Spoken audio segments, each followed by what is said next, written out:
Subscribe करें और bell दबाएं ताकि कोई खबर रह न जाए।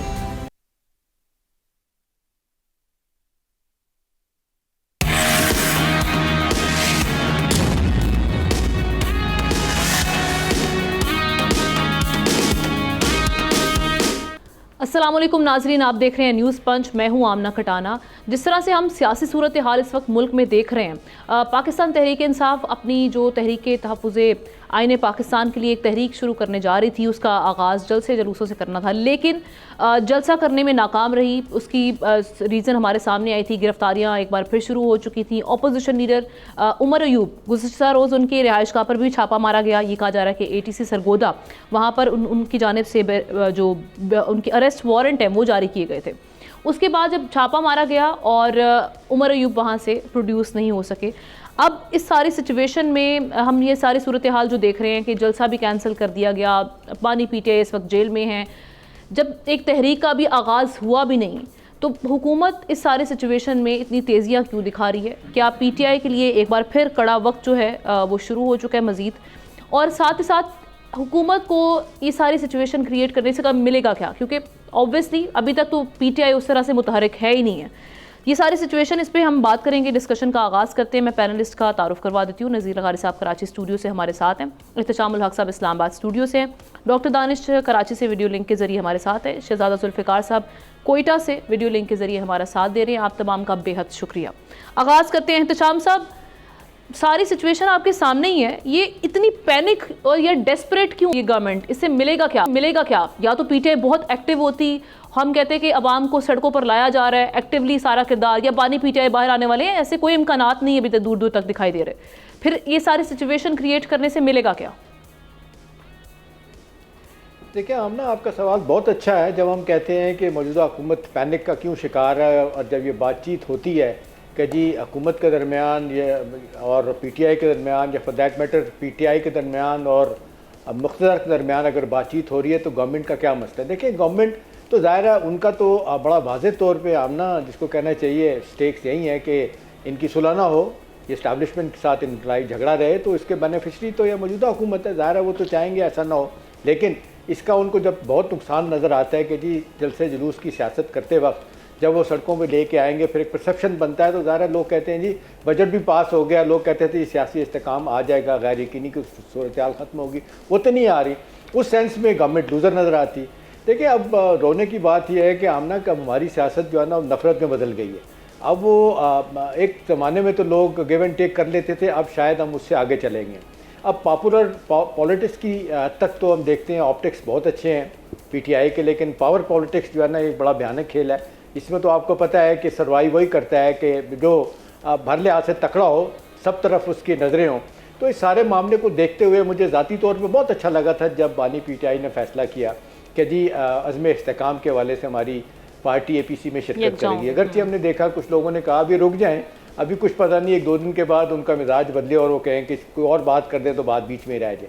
उन्होंने बात नहीं की, लेकिन मेरा ख्याल है एक जिसमें रखना आ गया वो है कि अली मीन गंडापुर जो KP के चीफ मिनिस्टर हैं आमना, उन्होंने कह दिया कि जी हमारी लड़ाई जो है वो अदारे से नहीं है, शख्सियात से है। तो बड़ा वाज़ेह तौर डिफ्रेंशिएट कर रहे हैं कि जी आर्मी चीफ को, ISI के चीफ को, MI के चीफ को, इन सो मेनी वर्ड्स यही कहने की कोशिश कर रहे हैं। साथ ही उन्होंने ये भी कहा, जो पहले PTI का स्टांस ये रहा है कि जी हम ख़वातीन पे और KP में तो मुकदमा नहीं बनाते, लेकिन कहा है कि अगर कोई case chief minister Punjab Maryam Nawaz के ऊपर होगा तो हम उसको लेके जाएंगे। देखिए सारी सूरत हाल को देखें और फिर इसको ज़रा थोड़ा सा इस तरफ लेके जाएं कि पार्टी के अंदर क्या हो रहा है। अली अमीन गंडापुर के कहने के बाद, शहरयार अफरीदी के कहने के बाद, और बहुत सारे लोगों ने कहना शुरू कर दिया कि जी पार्टी की क़यादत कम्प्रोमाइज़ है। ये मौजूदा PTI की क़यादत जो है ना, ये मौजूदा हुकूमत की इंश्योरेंस पॉलिसी है। अब इसमें अफवाज चौधरी भी शामिल हो गए हैं, और जो कहते हैं कि जी ये कहा जा रहा है कि जी अपने रऊफ़ हसन हों, चाहे भले आप उमर अयूब हों, गौर खान हों, ये सारे जो लोग हैं ना ये नहीं चाहते कि बानी PTI बाहर आएँ, और इनके आपस के इख्तलाफात बता रहे हैं जिस अंदाज से चल रहे हैं। पार्टी टूट फूट का शिकार नज़र आती है, फॉरवर्ड ब्लॉक बन रहे हैं, बहुत सारे मसाइल हैं।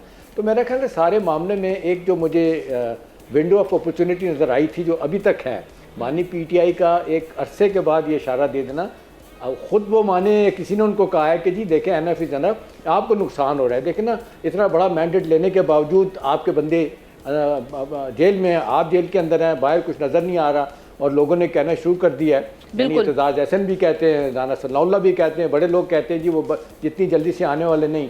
तो मेरा ख्याल है थोड़ी सी स्ट्रेटजी तब्दील करने की ज़रूरत है और अल्टीमेटली तो फ़ायदा इन्हीं को होगा।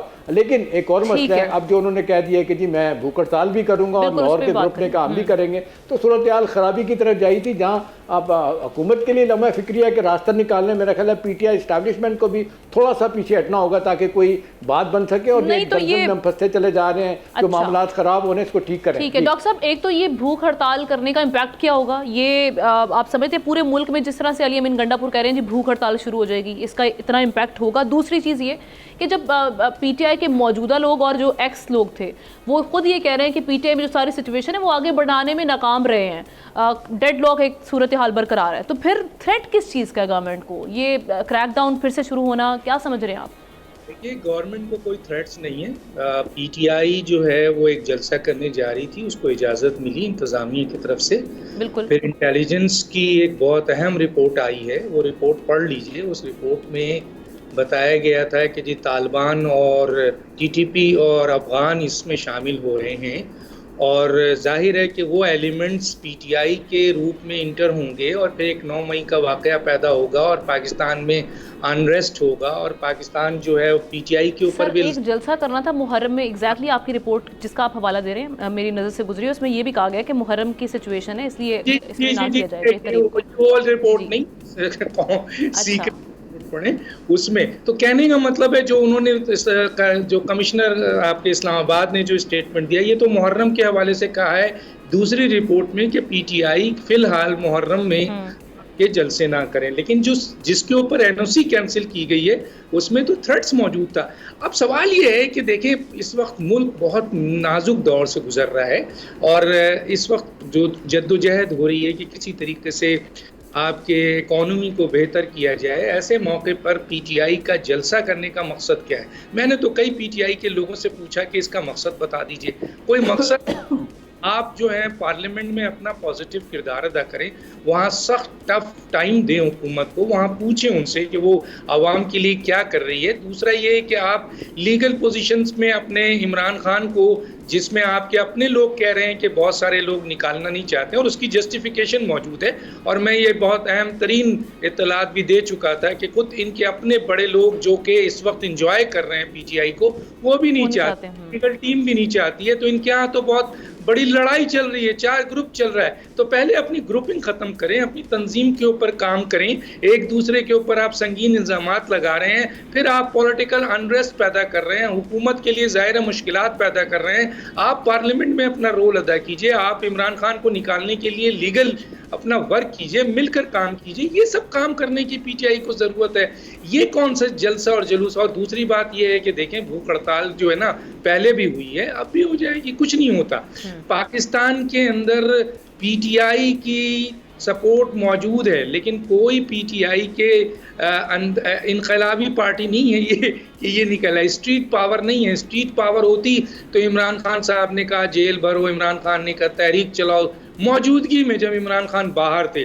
तो PTI वोट डाल सकती है, सपोर्ट है, बड़ी पार्टी है, लेकिन इस वक्त तो बटी हुई है, आपस में बटी हुई है। और जहाँ तक मसला है, मैं आपको एक इत्तला दे दूँ कि इमरान खान माफ़ी मांगने के लिए तैयार हैं कौम से 9 मई के ऊपर, लेकिन वो कहते हैं कि ISI का चीफ और DG ISI का चीफ और जनरल आसिम मुनीर मुझसे बात करें। अब सवाल ये पैदा होता है, ये कौन सा नज़रिया है भाई PTI का? आप डेमोक्रेटिक जमात हैं, आपका आर्मी से क्या लेना देना है? आप जो हैं वो अपना जद्दोजहद डेमोक्रेटिकली करें। अगर जज आपके हिमायत में आ जाए तो आप उसकी तारीफ करते हैं, और जज अगर आपके खिलाफ हो जाए तो आप उसको सोशल मीडिया में हर जगह निशाना बनाते हैं। 2018 में फौज आपके लिए बहुत अच्छी थी, 3 साल 7 माह आपने फौज को बाप बनाया, लेकिन जैसे ही फौज ने 2024 में आपको छोड़ा तो आपने उसकी ऐसी की तैसी कर दी। अमेरिका को आप आज भी गाली देते हैं, लेकिन करारदाद आई तो आपने कहा कि वाह भाई अमेरिका तो बहुत अच्छी चीज़ है।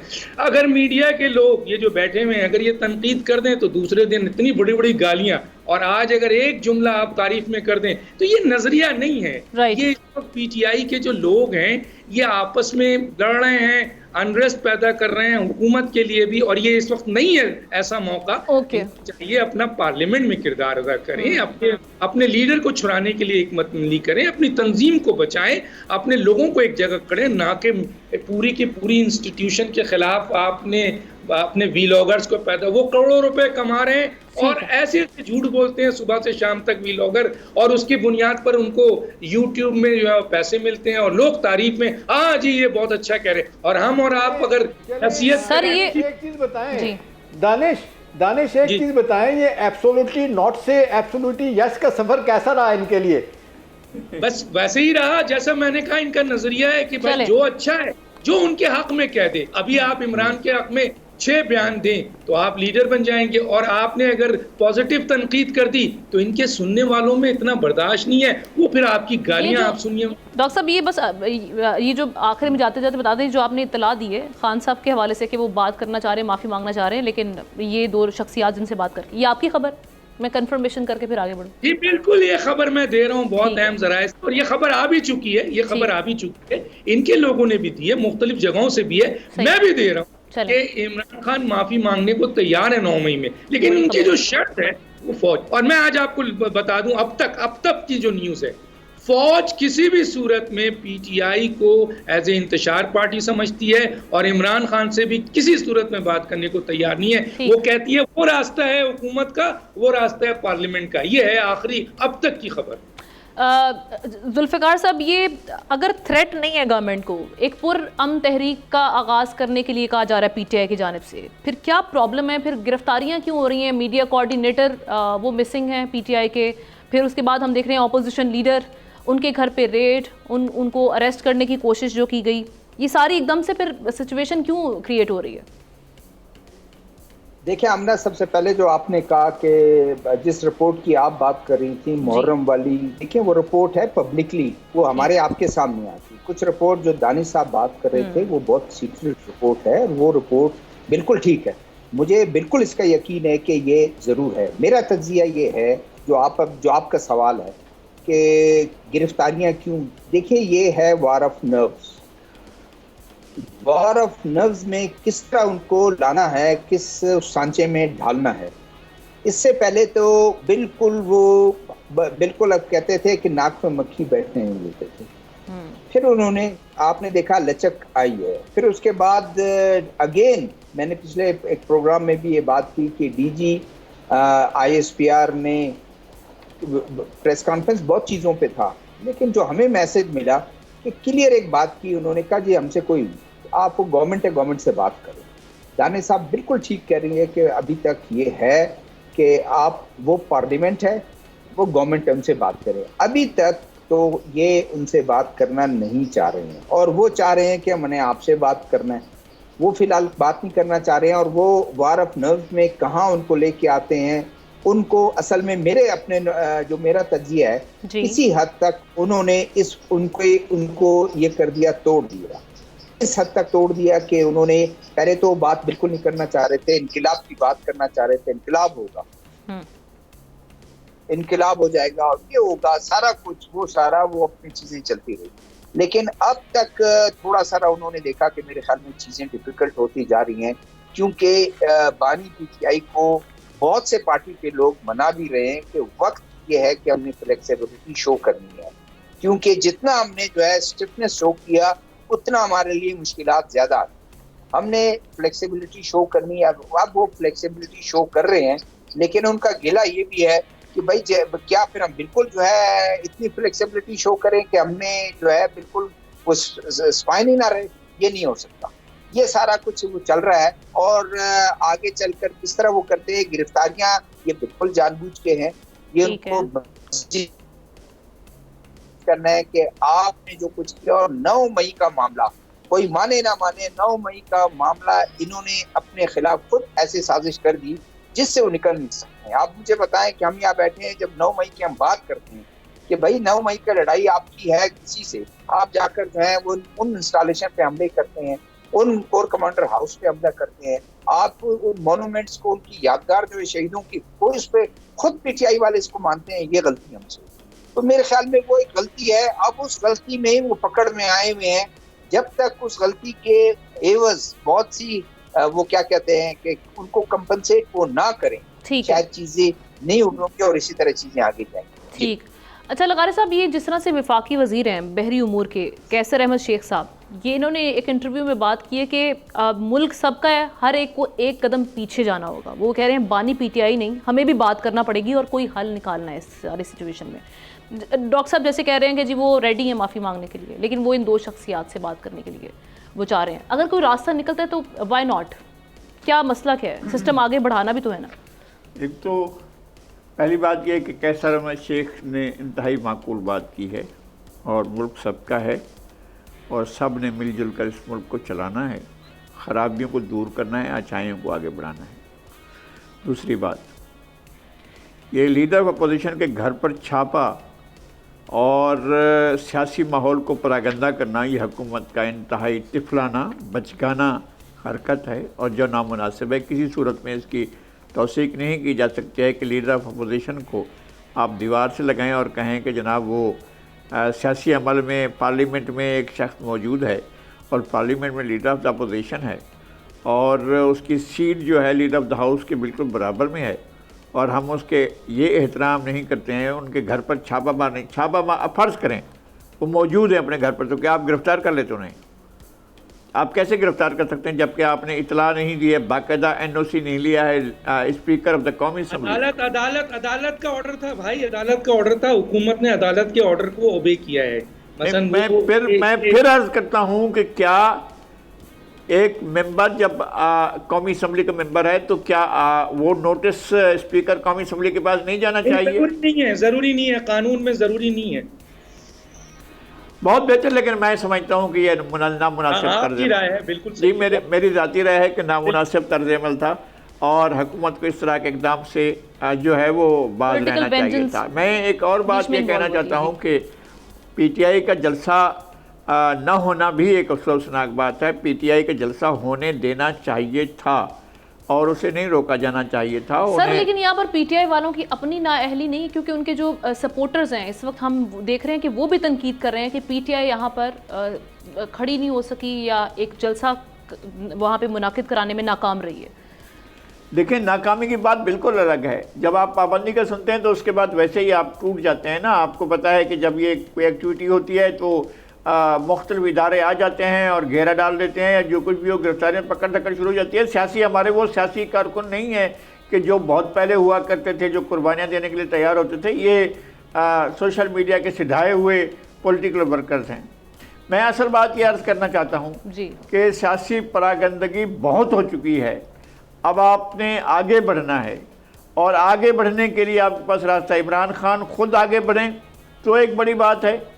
वो कहें कि जनाब 9 मई के वाक़यात जो थे वो उस पर वो शर्मिंदा हैं और वो कहें कि जनाब ये हमारे कौमी इदारे के ख़िलाफ़ नहीं होना चाहिए था, किसी सूरत में भी नहीं होना चाहिए था और जो कुछ हुआ है उस पर वो माजरत खा हैं, ये बात कहें।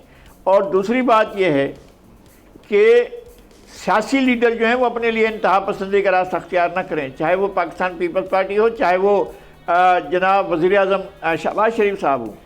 उन्हें भी इंतहा पसंदी का रास्ता अख्तियार नहीं करना चाहिए कि जी हम भी नहीं उनसे बात करेंगे अगर ये हमसे बात नहीं करेंगे। तो मेरा ख्याल है कि अगर वज़ीर आज़म, चलें वज़ीर आज़म को छोड़ देते हैं, अगर जरदारी साहब कहें कि बिलावल को वो जाकर जेल में मुलाकात करें बानी पीटीआई के साथ, तो एक अच्छा जेस्चर जाएगा, अच्छा गुडविल, एक मैसेज अच्छा जाएगा कि सियासी अमल में कुछ ना कुछ पेश रफ्त हुई है। और इस मुलाकात होने से न तो बिलावल का कद छोटा हो जाएगा ना इमरान खान का कद बड़ा हो जाएगा।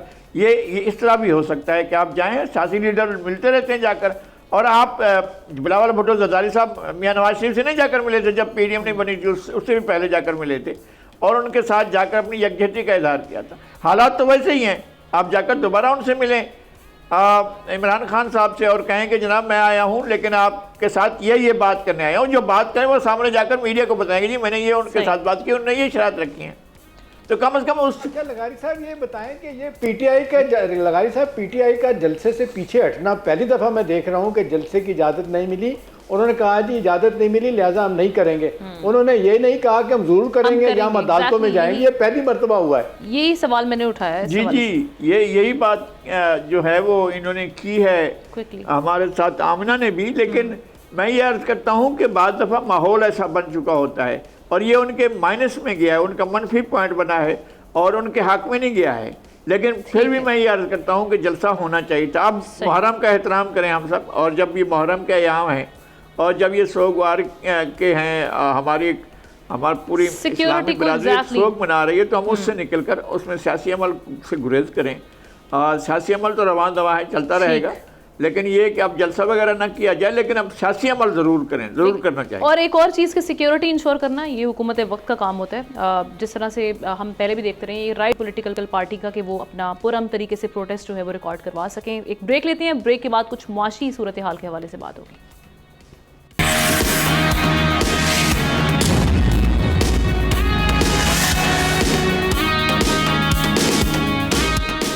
Welcome back once again. जिस तरह से हम देख रहे हैं कि आज वज़ीर आज़म शहबाज शरीफ का एक बड़ा अहम बयान आया। उन्होंने कहा कि IMF के पास जाना मजबूरी था और तल्ख फैसले ना किए तो दोबारा IMF के पास जाना पड़ेगा। एक वो ये हमें सुना रहे हैं कि जी IMF के पास जाना पड़ सकता है अगर तल्ख फैसले ना। फिर दूसरी जानिब हमने वज़ीर ख़जाना मोहम्मद औरंगज़ेब साहब का ये बयान भी हमारे सामने मौजूद है, जिसमें वो कह रहे हैं कि अगर हम टैक्स महसूलात में इजाफा नहीं करते तो ये हमारा आखिरी IMF प्रोग्राम नहीं होगा।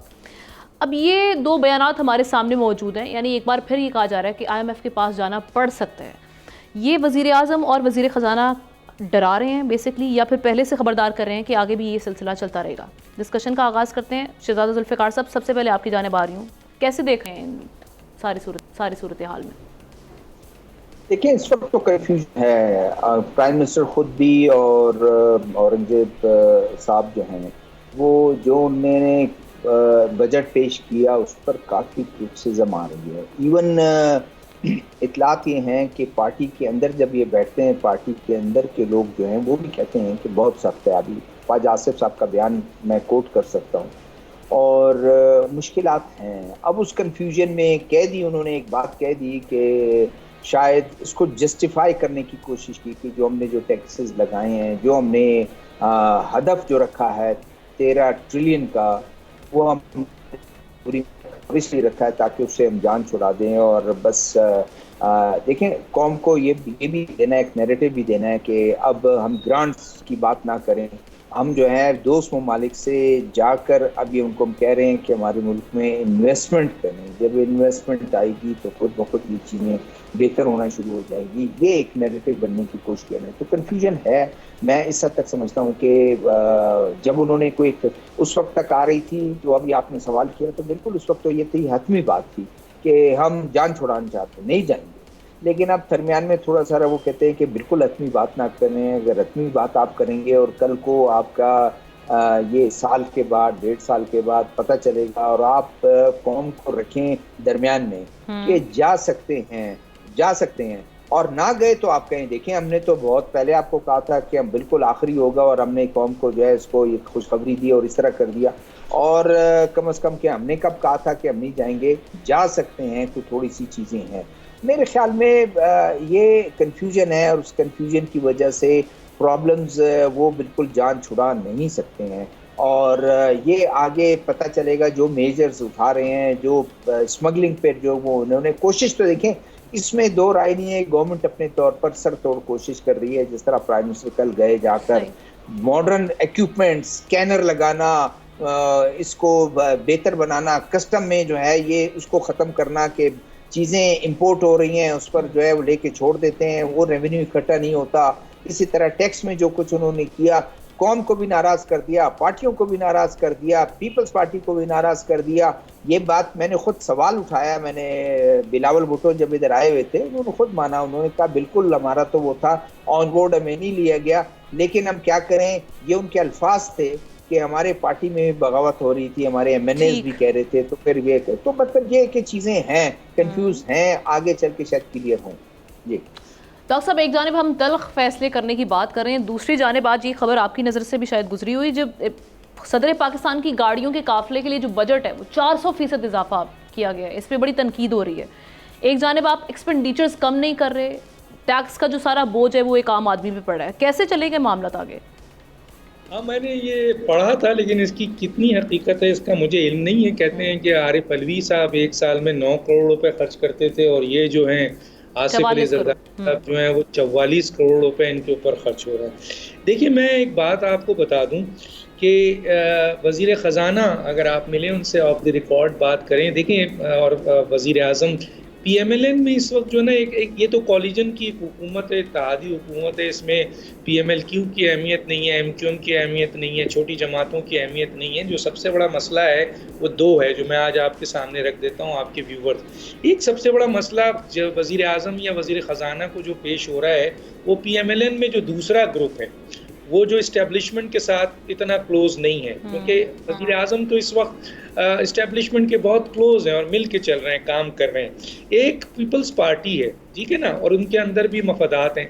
अब मसला ये है कि बिल्कुल सही कह रहे हैं कि अगर आप टैक्स का नेट नहीं बढ़ाएंगे, रियल इस्टेट्स पर नहीं करने देंगे, आप अगर फ़र्ज़ कीजिए ज़राअत के इनकम पर टैक्स नहीं लगाने देंगे, आप सूबे और मरकज़ या जितनी आमदनी है उनके ऊपर टैक्स नहीं लगाने देंगे, तो वो बता रहे हैं, वो किसको कह रहे हैं, वो सिर्फ आवाम को नहीं बता रहे हैं, वो उन लोगों को भी कह रहे हैं कि आप सूबे और मरकज़ में हर किस्म की आमदनी पे पूरी दुनिया में टैक्स लगता है, यहाँ नहीं लगता।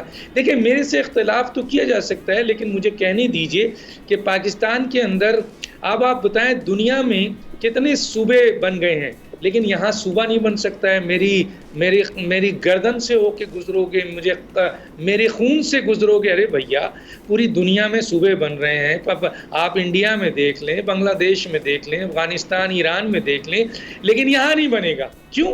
क्योंकि हम नहीं चाहेंगे। तो सूबे यहाँ बनने नहीं देते, आप कालाबाग डैम बनने नहीं देते। बनाओगे क्या है भाई, सिंध डूब जाएगा, KPK डूब जाएगा। आज सिंध और KPK कहाँ खड़ा है, लोग मर रहे हैं वहाँ के। डूबने से मरते, तो यहाँ तो आपने मिलावट से मार दिया है, यहाँ तो आपने बेरोजगारी से मार दिया है, यहाँ तो आपने वहाँ पर जो कहने क्राइम से मार दिया है, क्रिम से, डाकुओं से मार दिया है, तो वैसे ही लोग मर रहे हैं। तो कालाबाग डैम के ऊपर आके कोई बैठे तो बात तो करे। जो इनकार करते हैं कि क्या बात है भाई, कालाबाग डैम में क्या खराबी है, किस तरह से, क्या दुनिया में डैम नहीं बन रहे हैं? मैं नहीं बने, मेरी लाश से गुजरेगा। इसी तरीके से ये जो आपके बात की जा रही है कि भाई सूबों और मरकज की हर आमदनी पे, इनकम पे टैक्स लगना चाहिए, लेकिन सूबे कह रहे हैं कि हम नहीं लगने देंगे। पंजाब भी कह रहा है, सिंध भी कह रहा है। KPK के तो हालात ऐसे हैं, अल्लाह रहम करे। वहाँ तो एक ऐसा जोगर, माजरत के साथ, एक ऐसा शख्स बैठा हुआ है जो समझ में नहीं आता वो क्या चीज़ है। धमकियाँ और पता नहीं क्या कोई, चले आप धमकी देते थे, एक लीडर थे, लेकिन अब आप वजीर आला हैं यार, खुदा के लिए। तो मेरा कहने का मतलब है कि वजीर ख़जाना क्या करे। वजीर ख़जाना ये बात तय कि बिल्कुल वजीर आज़म सही कह रहे हैं, आपको PMLN के बहुत सारे लोगों की तरफ से रेजिस्टेंस मिल रही है कि नहीं जी, नहीं लगाने देंगे।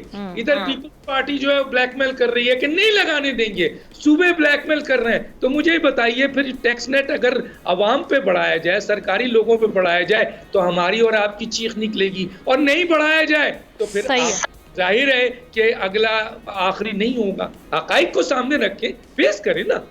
ठीक है, तो लगारे साहब, ये सारी सिचुएशन में आप क्या सूरत हाल आगे बनती हुई देख रहे हैं? क्योंकि वज़ीर ख़जाना ये भी कह रहे हैं 2 से 3 महीनों में हमें अपनी कारकर्दगी मस्बत दिखाना पड़ेगी। कैसे दिखाएंगे? हमें यही, हमारा मसला यही है कि वो अपनी कारकर्दगी मुस्बत कैसे दिखाएंगे। 2 चीज़ें हैं जिनके ज़रिए आप बढ़ सकते हैं।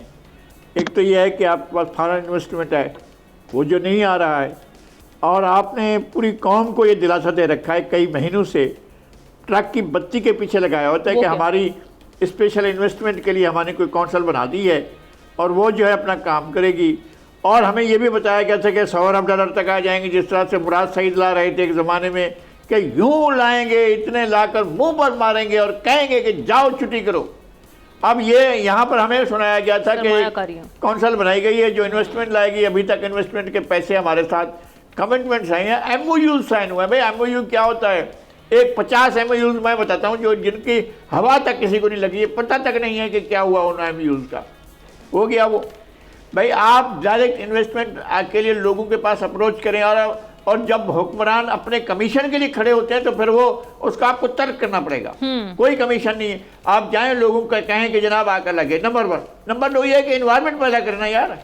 आप कहते हैं कि 1 विंडो हम ऑपरेशन की तरफ जाएंगे कि वहाँ जो आएगा उसका काम होगा, वो तो नहीं होगा। कैसे होगा? जब आपका बिजली के निर्ख ये होंगे, जो डोमेस्टिक जो कंज्यूमर है वो बिल नहीं भर पा रहा है, तो आपका सनती कंज्यूमर जो है, वो इंडस्ट्रियलिस्ट कंज्यूमर जो है, वो क्या करेगा? कहाँ से लाएगा? आपको आकर पैसे आपके भरेगा या अपने प्रोडक्ट्स के लिए जो वो कास्ट उसकी क्या करेगा? कौन उसकी कास्ट तय करेगा? आप बढ़ सकते हैं आगे, आप एक्सपोर्ट्स के जरिए बढ़ सकते हैं या डायरेक्ट फॉरेन इन्वेस्टमेंट की तरफ से बढ़ सकते हैं, और कोई रास्ता नहीं है। आप कर सकते हैं, कीजिए, आप रिटेलर पर लगाइए टैक्स, आप रियल एस्टेट पर टैक्स लगाइए, आप जो डॉक्टर साहब कह रहे हैं जागीरदारों पर टैक्स लगाइए।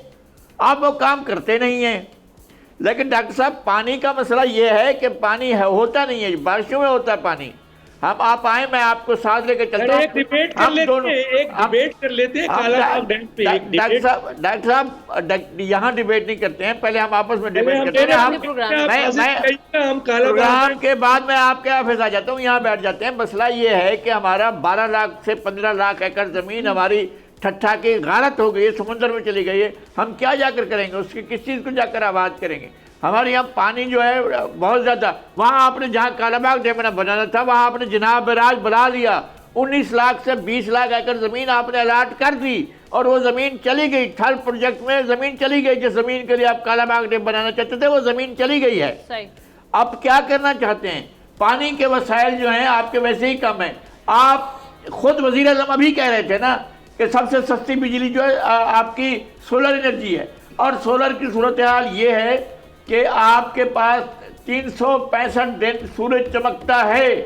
चंद दिन आते हैं जब सूरज नहीं चमकता है। आपको पता है 92 दिन बेल्जियम में 92 डेज सूरज चमकता है, और हर घर के अंदर सोलर का सिस्टम लगा हुआ है। हर घर के अंदर लोग ऐसा करते हैं। और हम जो है वो जो आसान तरीका उनको छोड़कर हम दूसरे रास्ते से हम थर्मल पावर बनाना शुरू कर देते हैं। हम जो हाइड्रो पावर जाते हैं तो अपने लोगों के मफादात को नहीं देखते, बल्कि ये देखते हैं कि इसमें पानी कैसे चोरी करेंगे।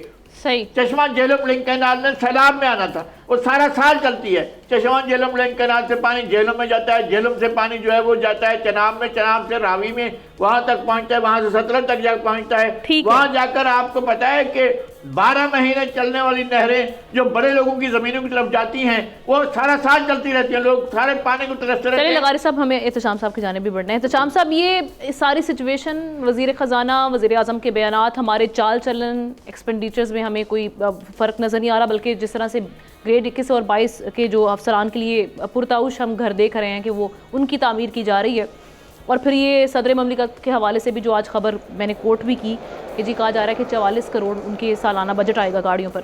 ये आपको लग रहा है हमारे चाल चलन देखते हुए कि हम एक तो अहदाफ हासिल कर लेंगे, दूसरी चीज़ ये IMF के जो विशियस साइकिल है उससे निकलना हमारे लिए आपको मुमकिन दिखाई दे रहा है आगे के लिए? आमना, मैं इन दोनों चीज़ों पे कमेंट करूंगा, लेकिन अब लगारी साहब ने बात की और जो दानिश बात कर रहे थे, मेरा ख्याल है अहम बात है, उस पर बात कर लेते हैं। ये कालाबाग डैम, ये डू और डाई था हमारे लिए। मैंने इसको कवर किया है। मुझे याद है 84 में वर्ल्ड बैंक के यहाँ चीफ आए थे और उन्होंने आके कहा था कि जी $5 बिलियन ले रहे हैं और ये बिल्कुल ज़बरदस्त आपका प्रोजेक्ट है। इसमें नेशनल और इंटरनेशनल स्टडीज़ करवाई गई थी और उन्होंने बाकायदा ये जो कहा गया था ख़ास तौर पे वली खान ग्रुप ने और बाकी लोगों ने कि जी नौशहरा डूब जाएगा, उसकी हाइट भी कम कर दी थी। अच्छा, इंटरेस्टिंग चीज़ मैं आपको बताऊँ, मैं समा में था तो शमसुल मुल्क जो है ना, वो बापडा के चेयरमैन थे जब वो बापडा बन रहा था प्रोजेक्ट। तो मैंने इंटरव्यू किया तो मैंने उनसे पूछा, मैंने कहा जी ANP वली खान लोग क्यों इसकी मुखालफत कर रहे हैं? आमना ऑन रिकॉर्ड उन्होंने कहा कि मैं इसके लिए वली बाग गया, चारसदा में जाके वली खान साहब मरहूम से मुलाकात की और मैंने उन्हें कहा कि जी मैं खुद नौशहरा का रहने वाला हूँ। वो बड़े पाए के अभी भी हयात हैं, इंजीनियर हैं। उन्होंने कहा कि नहीं डूबने वाला, ये हमें उस वक्त 84 में 4 साल में बन जाना था और 4000 मेगावाट से ज़्यादा हमें पानी मिलना था, बिजली मिलनी थी और पानी अलहदा इसका होना था। तो वली बाग अपना वो कहते हैं कि वली खान साहब कन्विंस हो गए, ऑन रिकॉर्ड कह रहे हैं कन्विंस हो गए। उसके बाद कहते हैं आपकी बात तो ठीक है शमसुल मुल्क, लेकिन हमारे सियासी स्टैंड का क्या बनेगा? अब देखें सियासी मफादात किस तरह भेंट चढ़ाते हैं मुल्की मफादात को। ये तो मतलब इसमें दो राय नहीं है, बड़ा जुल्म हुआ है। कालाबाग डैम बन जाता तो हमारी बहुत सारे मसाइल हल हो जाने थे। असल में बात है कि हमें नहीं पता इन चीज़ों को। अच्छा, मुझे पता है जो आप तबाही लाएगा वो और पीपल्स पार्टी मैं उस वक्त बात बता रहा हूँ, एमपी ने नहीं रोका है, पीपल्स अच्छा पार्टी। अब अगली बात आ, मैं तो आपको बता रहा हूँ अपना, जी एहतशाम साहब, मैं तो आपके बात बता रहा हूँ, लगारी साहब जो वाडा के चेयरमैन थे उनका जिक्र कर रहा हूँ। अभी हमने देखे, जब मैं ये बयानात आज प्राइम मिनिस्टर का और कल फाइनेंस मिनिस्टर का, इतना डिसअपॉइंटिंग है, इतना फ्रस्ट्रेटिंग स्टेटमेंट है। आपने 1800 अरब के नए टैक्सेस लगा दिए, आपने सैलरी क्लास पे एडिशनल 100 बिलियन के टैक्सेस लगा के आपने 400 बिलियन का टैक्स आपने उनसे वसूल करना है। आपने 30 से 40% फैसला किया कि टैक्सी साल ज़्यादा बढ़ाए जाएंगे और आपने कहा वसूल भी करेंगे। आपने 2.5% से 5% आपने कर दिया सैलरी कार्ड का टैक्स। उसके बावजूद अगर आप कहते हैं कि जी ये ना हुआ तो फिर हमारे लिए मसला होगा, हम ये हमने, मेरा ख्याल है माजरत के साथ मैं लफ्ज़ यूज़ करूँगा, ये बड़ी शर्मनाक बात है। इतना कुछ करने के बाद आपने बच्चों के दूध पे भी टैक्स लगाया, इनडायरेक्ट 80% टैक्सेस वहीं के वहीं खड़े हुए हैं। और फिर जो सैलरी क्लास है उनको तो आपने मार दिया। लगाई साहब सही कहते हैं, मिडिल क्लास भी ख़त्म हो रही है। हम लोअर मिडिल क्लास से पहले ख़त्म कर चुके हैं, अब तो मामला रहा ही नहीं। तो मेरा ख्याल इन हालात में हुकूमत को बजाय इसके कि कोई हिकमत अमली, कोई होम ग्राउंड सोल्यूशन लेके आते हो, कहते कि जी दुआ डाई है, हमने हर सूरत में अपना ये अपने टैक्सेस पूरे करेंगे, हम अपना हदफ 3.6% का GDP ग्रोथ का हासिल करेंगे। आप लोग अभी से लोगों ने कहना शुरू कर दिया कि 2% ज़्यादा से ज़्यादा नहीं जाएंगे। इन्फ्लेशन का टारगेट 12% रखा है, कभी भी नहीं होगा, हम ना ये झूठ बोलते हैं। अपना दूसरी बात है कि ये आपका जो बजट का खसारा है ये 7.5% कहा जा रहा है, ये 8% से ज़्यादा जाएगा। आपने 3 ट्रिलियन के जो होने चाहिए थे, जो शराफिया को और हुकूमत के खर्चे हैं, जिस पे वॉलंटरी आपके तौर पे चाहिए था कि आप इसमें कमी करते, आपने नहीं किया। तो हमने ये सब कुछ करने के बाद, आम आदमी की कमर तोड़ने के बाद, सारे बिजनेस लोगों के साथ, इंडस्ट्रियलिस्ट के साथ, एक्सपोर्टर के साथ इतना खौफनाक सलूक करने के बाद आपने बजट बनाया IMF को खुश करने के लिए, ये अपनी मजबूरी है। उसके बावजूद अगर आप इस तरह की डिस्पोंडेंसी का मुजाहरा कर रहे हैं तो लोग क्या कहेंगे? यानी अभी आप देख लें कि बजट पेश करने के बाद एक छोटी सी बात हम टैक्स लगाएंगे किन के ऊपर? जी एहतशाम साहब एक छोटी सी बात कर दें, बस यहाँ पे एक ऐलान करें, आप तो इकोनॉमिस्ट हैं माशाल्लाह, कि सूबे और मरकज हर किस्म की आमदनी पर टैक्स लगाएं, ये वजीर खजाना चाहते हैं। लेकिन सर ये जो कोलिजन गवर्नमेंट में जो लोग बैठे हैं और जो PMLN के लोग बैठे हैं जो अशराफिया से ताल्लुक़ रखते हैं, ये नहीं करने दे रहे सर, ये है सूरत है। बिल्कुल ठीक कह रहे हैं, बिल्कुल ठीक कह रहे हैं। 70% आप देख लें इस वक्त हमारे जागीरदार हैं और अपना रूरल एरिया से लैंडेड जेंट्री के लोग हैं, वो कभी भी टैक्स नहीं लगने देंगे। इंडस्ट्रियलिस्ट जो है वो नवाज शरीफ साहब उनको लीड करते हैं, वो नहीं लगने देंगे। आज आके सारा का सारा बोझ आप पे, मुझ पे, सर अगर हाथ बंधे हुए ना, फिर ये तो वही वाला, ये तो वही तौर डायरेक्ट इन्वेस्टमेंट आमना इतनी इंपॉर्टेंट है, ये तो तौर एतबार वही हुए ना जो खान साहब के टाइम में कहा जाता था कि हमारे हाथ बंधे हुए हैं। ये तो फिर वही वाला उज़र पेश करने वाली बात है ना सर। देखिए आमना अगर हुकूमत में आके आपके हाथ बने हुए तो फिर तो आपको चाहिए कि आप लेते ही ना। फिर जावेद लतीफ साहब बिल्कुल सही कह रहे हैं, फिर कहीं ना कहीं जावेद लतीफ साहब ये बिल्कुल ठीक कह रहे हैं, हमारे पे थोप दी गई है गवर्नमेंट, हम लेना नहीं चाह रहे थे, फ्रेजाइल थी, बड़ी वीक। बात ये है कि थोप दी गई है तो आमना आपको घर जाने से कोई मना कर रहा है? एग्जैक्टली। अगर आप समझते हैं कि if you are unable to perform, unable to deliver, तो आप चले जाएं। क्यों आप अपना पॉलिटिकल लेगेसी जो लेके जानी है उसको आप खराब कर रहे हैं? किसी और को आने दें, वो ट्राई करें।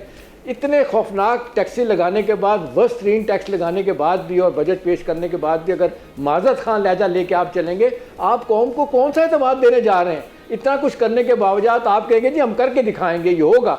अभी से आपने, अभी तक जुलाई आपने शुरू हुआ है और आपका नया माली साल, अभी से आपने बातें करनी शुरू कर दी हैं कि ना हुआ तो हमें मज़ीद इमदाद लेना पड़ेगी। भाई बात यह कि आप इसको क्यों नहीं, जो सब कहते हैं कि engine of growth private sector है, उसकी मदद नहीं लेते आप। ये जो अभी भी हम देख रहे हैं कि FBR को हम देख रहे हैं कुछ 4 डिकेड से कि जी रिस्ट्रक्चरिंग होगी। मुझे याद है 2003-4 में हमने वर्ल्ड बैंक ने $150 मिलियन दिया था, वो खा पी के परे चले गए, कोई उसको रिफॉर्म नहीं किया गया। भाई क्यों? टैक्स कलेक्ट करने वाले और टैक्स देने वाले का आप इसको डिजिटाइजेशन करने में रोज़ नारे लगाते हैं, इसको जल्दी करें और पूरा करें। और जो आपने अच्छा काम किया, 42,000 रिटेलर जो दुकानदार है उन पर टैक्स लगाना है, वो कहते हैं लगा के तो देखे ना, लेके तो देखे ना हमसे, जिस तरह शटर डाउन करेंगे, पहिया जाम करें। ये बात है कि हुकूमत कहाँ खड़ी है। अभी इस्लामाबाद में रोज़ आए दिन, अभी मैं निकला हूँ बाहर से आया हूँ, एक रास्ता पूरा बंद था, जलसा जुलूस हो रहा है वहाँ पे। भाई गवर्नमेंट की रिट इस्लामाबाद जैसी छोटी जगह पे भी नहीं है, तो इनको बजाय इसके कि लोगों को हौसला देने के ये कहें जी इतने खौफनाक टेस्ट लगा दिए, ये आखिरी दफा होने, इसके बाद इंशाल्लाह पटरी पे हाथ चढ़ जाएंगे और हमारे मामला बेहतर होंगे। तो मेरा ख्याल है ये होता नजर नहीं आ रहा। ये बाद में वही होगा कि पहले आप कह देंगे कि हम जब कोई अच्छी चीज़ हो तो आप कह देते मुल्क दिवालिया होने के दहाने पे था, हमने बचा लिया उस वक्त मुल्क को, और जब परफॉर्म नहीं होगा और जब गवर्नमेंट जाएगी तो फिर बाद में कहा जाएगा हमारे हाथ बंधे थे, हम मजबूर थे, फैसले हमारे नहीं थे, फैसले हमारे नहीं थे। एग्जैक्टली। चलें जी, बिल चाहिए डॉक्टर साहब का भी इस पे कमेंट आ गया। आप तमाम का मैं शुक्रिया अदा करूंगी। प्रोग्राम का वक्त खत्म हुआ चाहता है, आपसे कल मुलाकात। अल्लाह हाफिज़।